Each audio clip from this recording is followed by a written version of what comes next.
The US is bringing their best bombers out of retirement, and it seems that they're preparing for a war with Venezuela. Today, for the first time in nearly 20 years, a picture came out of two American Nighthawk bombers flying. But the more important part is where they were. They were flying over Mexico.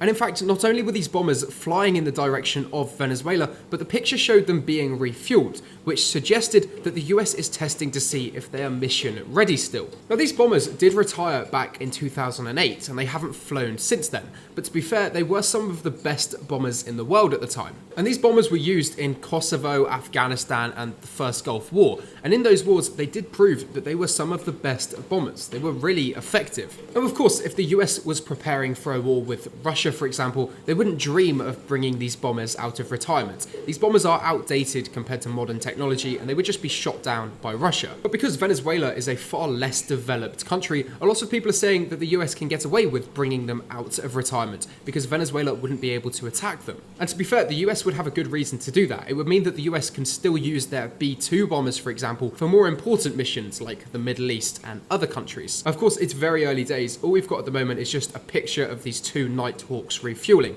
But it is very interesting that the US might be bringing them out of retirement for some reason. It suggests that something big could be coming. But as usual, you can leave me a follow for some more global news like this.